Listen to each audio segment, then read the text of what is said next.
Hello everyone. My name is Lakshmi Singh, Assistant Professor MRIT, School of Health Sciences, Sushant University. Thank you for joining today's session on Smart Imaging for the Brain with a focus on Diffusion Weighted Imaging (DWI). Today we will explore about a very fascinating and a powerful imaging technique in modern radiology. Diffusion weighted imaging or a DWI, a highly sensitive MRI technique, are changing the way we detect, monitor and understand brain pathologies.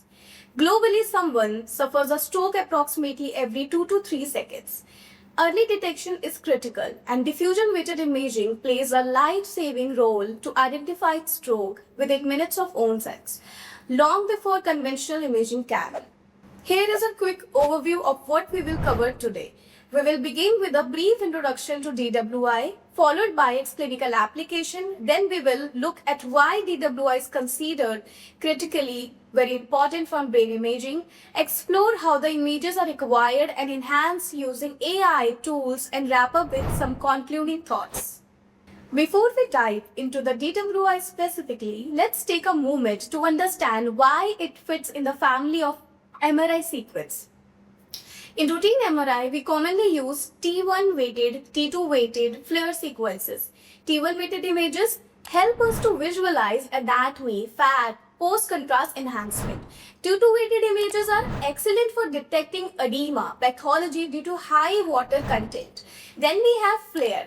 FLAIR is a fluid attenuated inversion recovery, suppresses CSF signals, making preventricular and cortical lesions more visible. Then we have diffusion weighted imaging, which is a gold standard sequence, is a specialized form of MRI that detects the random Brownian motion of water molecules within the tissue. Why it is more important and why it is more specific to the stroke study? Because tissue abnormalities like tumors, strokes can restrict this natural motion. This makes DWI extremely valuable in revealing early pathological changes, often before structural changes appear on the conventional MRI scans. So there are some advantages of DWI. Smarter lesion detections. It can detect stroke, classify tumors like glioblastoma. You know that glioblastoma is the dangerous type of tumor, but DWI can easily detect that. Then we have automated ADC insights. We can easily take ADC images from the DWI and we can double check the stroke. If there is a stroke, we can easily check, double check, yeah, there is a stroke. We can do that. We have a sharper images, faster scans. Then we have a synthetic high B values, DWI, and the most important, which is an advanced brain mapping. It is very important in the case of surgery. If the patient is having epilepsy surgery, if the patient is having any kind of stroke surgery, so we need an advanced brain mapping. So these are some advantages we use always in the DWI.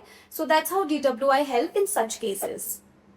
Clinically, DWI is used in a wide range of neurological and neuro-oncological settings. It plays a critical roles in diagnosing acute ischemic stroke with high sensitivity. As you know, DWI has higher sensitivity and higher specificity rate to diagnose the acute ischemic stroke as well as hyper-ischemic strokes. Brain tumors, helping to differentiate between high-grade and low-grade lesions. Then we have infections and we have disorders that can easily show in the image with the help of restricted diffusion. You can see there is a restricted diffusion, though maybe or surely there will be a pathology in the image. Tumors, for example, often have increased cellular level, which restrict diffusions and shows up a bright area on DWI and dark area on ADC maps. So why is DWI so essential? First, it is a fast, non-invasive and require no contrast injections, making it ideal for patients with renal issues. It enables early detections of a disease like stroke, tumors, and help in differentiating benign versus malignant lesion. The apparent diffusion coefficient, which is a ADC, is a countable map that gives us objective insight into how much diffusion is occurring, which correlates with the tumor aggressiveness. So there is an example of a hyperacute patient with a stroke. So here we can see the area of infarct is appear as a bright on the DWI image. So the dark one is a DWI image, on the light one is a ADC image. But we can see on a DWI image the bright area, which is a white portion. We can clearly see that that is a stroke. Okay, that is appear as a bright on the DWI image. But if we talk about the ADC image, so here we can see this is a dark spot. The dark spot appear on the ADC map is a stroke. So this is a confirmation that yeah, the patient is suffering from a stroke. This is not a stroke mimic. If there is a stroke mimic, so we cannot see any spot on the ADC map. But here we can see there is a dark spot on the ADC mapping as well as on the DWI. So yes, we can confirm that the patient is suffering from the hyperacute stroke, indicating true restricted diffusion. The use of B value of 1000 increases sensitivity subtle diffusion restrictions. We have different type of B values, 0 to 500 to 1000 to 3000. But 3000 is highly sensitive. We regularly use 1000 on the daily basis, regular brain checkups. So this is another example of a breast lesion. A 49-year-old patient is suffering from a breast lesion or a benign cancer. So there is a one image on the starting. We can see this is a B value on 0. The B value is 0. So this is a very blurry image. But as we have increased 800, but the B value we have increased by 800. So that how we can easily see that there is a clearly clearly lesion on the patient's breast. So that bright lesion we can see on the 800 B value is a lesion of a breast, or we can say a breast cancer, and we have confirmed this with the ADC. On ADC we can clearly see there is a dark spot, a dark lesion. So this indicated the true restricted diffusion. The use of B value by 800,000 can easily detect such kind of lesions, lump in the breast, and DWI often helps to diagnose the breast cancer.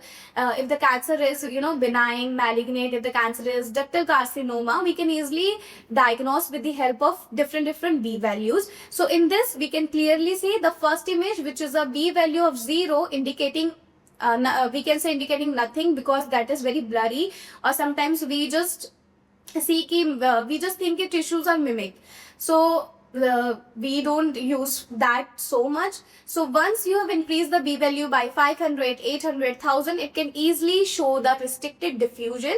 And when you are doing DWI, you have always do the ADC mapping. So now we will talk about some AI algorithms and reconstruction way. Modern DWI does not just rely on the hardware. AI and deep learnings are playing crucial role in improving image quality.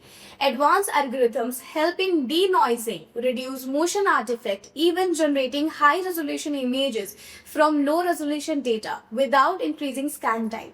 This is specifically helpful in pediatric or critical care settings where patients' movement is common. The AI algorithms always help to identify problems. With the increase of high sensitivity in the images can diagnose small vessel disorder as well as.